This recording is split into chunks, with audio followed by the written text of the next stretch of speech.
I heard a rumor that we actually had to FedEx you some winter gear. Is that true? I wish you all had. That is not true. Okay. I went to a gas station and bought a crummy hat and these $3 ear things that I'm too embarrassed to wear on TV. So that is not true. You did not FedEx me any clothes to wear here. All right, Lauren, thank you. And we have some video that was taken during the height of the storm last night. This from Waukesha. Do these things actually ever accomplish anything short of grandstanding for lawmakers? I mean, does anything ever come out of these? Flooding by no means is widespread, but where there is flooding, it's causing some problems. It sounds like it's just south of Mequon Road. In fact, guys, I've got a Google map up if you're able to take that. This is breaking news now from today's TMJ4. I'm Vince Vitrano. President Barack Obama and Air Force One are in Milwaukee. Air Force One having touchdown at 11:54 at Mitchell International Airport. You're looking at a live picture right now. The speech will be almost literally beneath the Hone Bridge, which, as we speak, has $1 million net underneath it to catch pieces of concrete that are falling off. Any chance he might mention the Hone specifically today? Time to have a quick look around. Okay, so here we are. Approximately 19 stories up. Players and the coaches, and look, Saturday is getting closer. We do have a football game to play. J.J. Watt talked about, I know you had that in your piece. Do they pretty much lock it down then and start to get focused tomorrow? Natalie, is the hard part over? I mean, is there any risk in the rest of this operation? I mean, I know the difficulty was getting there in the first place, but are people still nervous about how this all comes out? Wow, it's called Aaron Rodgers Rock and Roll, and it's kind of catchy. Eddie Lemberger sent it to us via Facebook. Very cool. Just because Eddie sent it to us didn't mean we had to play it. It's cool. Oh, come on, Eddie, I'm just kidding. It sounds fun. Come on, good. you like... Vince Vitrano begins our coverage, and Vince, this is not what the Visitor and Convention Bureau wanted. Absolutely not, Charles. I mean, one of the stories that we were working on today, even before this started, was the fact that restaurants and bars and vendors in the area have to be very disappointed with the turnout so far.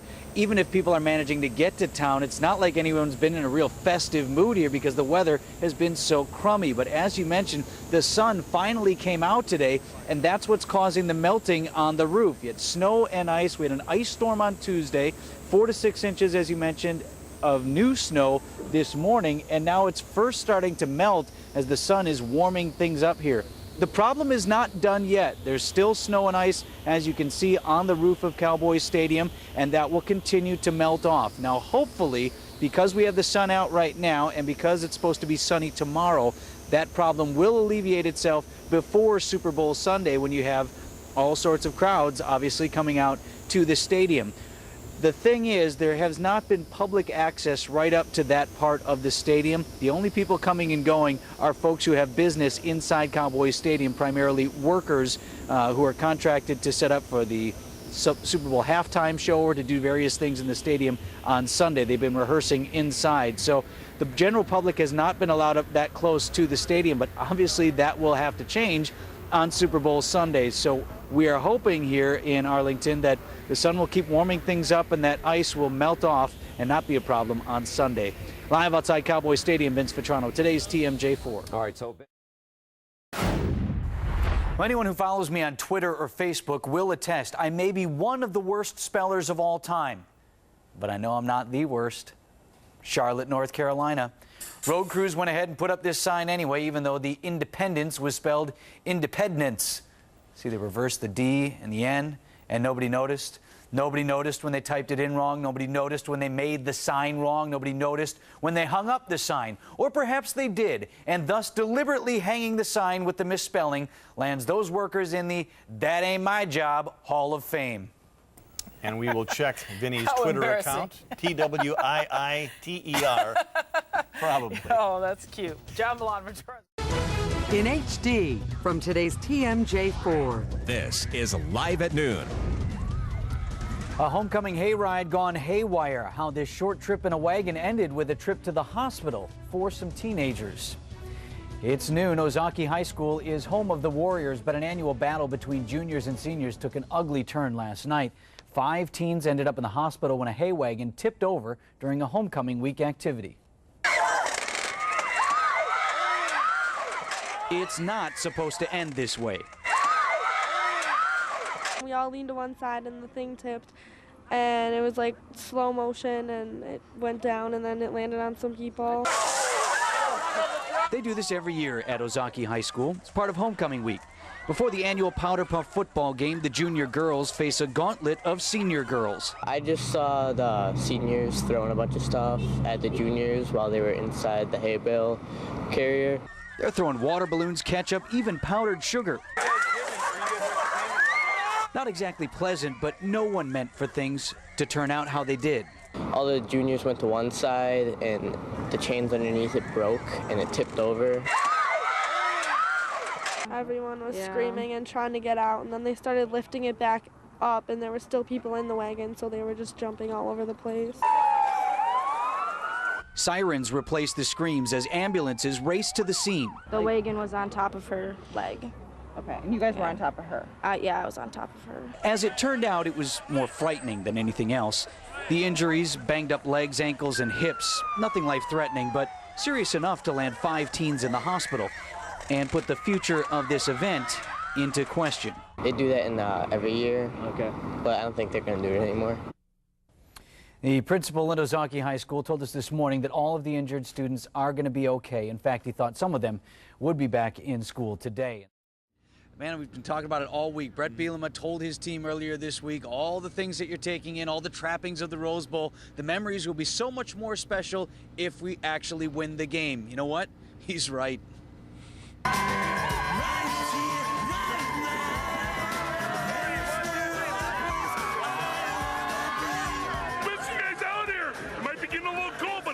Warm out here. New Year's Day started early for Badger fans. 8:30 a.m., man. Did you guys get an early start today? Naturally. Yeah, about 6 p.m. last night. And it started with the promise of victory. Stuff living in my garbage can that could get into TCU. Let's go Red! Let's go Red! Well, I'm a freshman, and this is one of the most exciting years of my life. You're grilling out at the Rose Bowl. We are. It's amazing. I never thought I'd be here in my entire life. It's a good feeling. It's a good feeling. But then something happened. To all that fun, to all that excitement, the game happened, and we didn't win.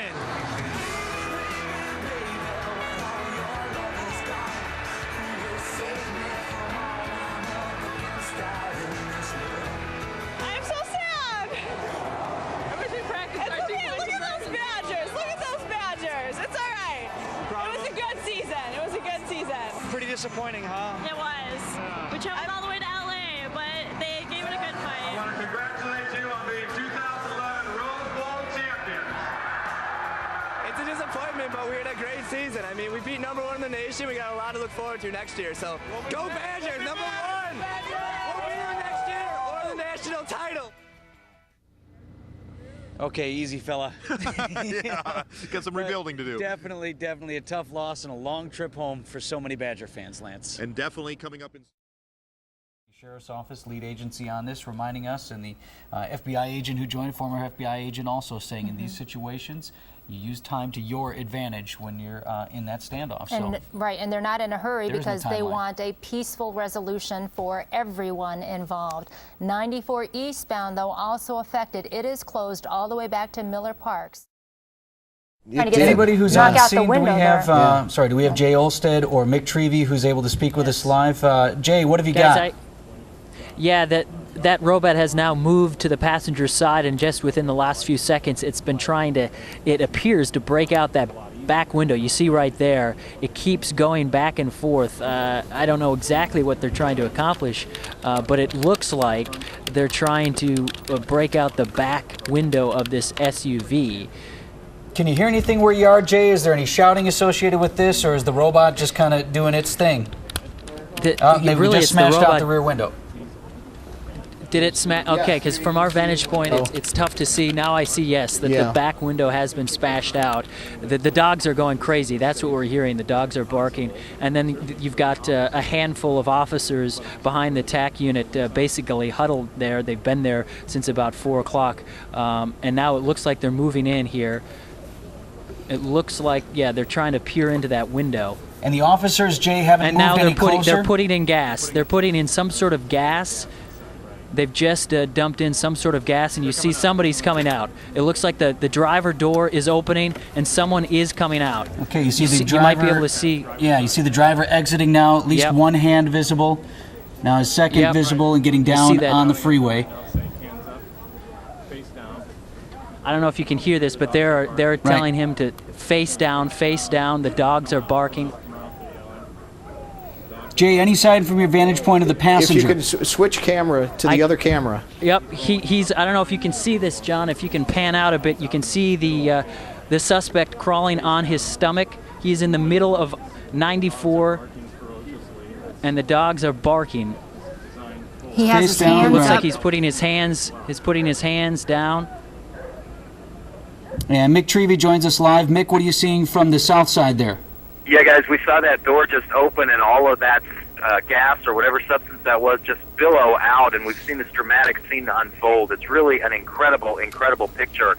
Somehow that this has been able to come to a resolution. Of course, that suspect is out and doing all right, or at least appears to be alive. That may be a victory already. Certainly the officers are starting to move in, as you guys can see there on your screen. Here on the south side, they are reopening that car door, and there's still some sort of gas coming out. You can see it billowing there out of the windows, where they've been able to somehow put some sort of canister in there that really filled that vehicle with some sort of substance that got those suspects out of there right away. And they've reopened that driver's side door as they move in on the driver, who is face down with his arms out. Are you able to hear anything from your vantage point, anything else? We have not been able to hear any of the shouting. I heard Jay describing just a moment ago what he's been able to hear. We're down below this scene on the south side of the freeway. We have not been able to actually hear it. We just really have this excellent picture of what's happening. Looks like we've got they're managing to cuff or restrain the suspect right now. We still have not, unless anybody correct me if I'm wrong, but we still have not seen that passenger, the female passenger who was, at least as far as Milwaukee County Sheriff's Office was concerned, was still inside the vehicle up until this moment. We still have not seen her emerge from the vehicle. And Jay Olstad, you seem to have the best vantage point. Have you seen a second individual come out of that SUV? No, I have not, but they're focusing their attention on the driver's side, the passenger door, the back door, so perhaps someone is there. The dog was barking ferociously around there, so perhaps that's where the second, the person is. But, John, I don't know if you might be able to pull out here, but now they've arrested the driver, apparently, and now we're seeing the second person. The second person has come out. And she appears to already be She appears cuffed. to be covering, looks like she's been cuffed. Both are in handcuffs now. Wow. Now they're searching the vehicle, making sure obviously no one else is inside or nothing else is inside. But incredibly dramatic moments just unfolding right here. And so the situation, as far as the people involved, appears to have come to a peaceful conclusion because you have a male suspect and a female suspect in custody, in handcuffs, out of that SUV. A 6-hour standoff now finally coming to an end about 6 minutes after 10 o'clock. And watching it play out live here on today's TMJ4, all of this happening in the westbound lanes of 94. And no indication too soon to tell when things will reopen again, as they are just now getting this situation where they have the two people in custody.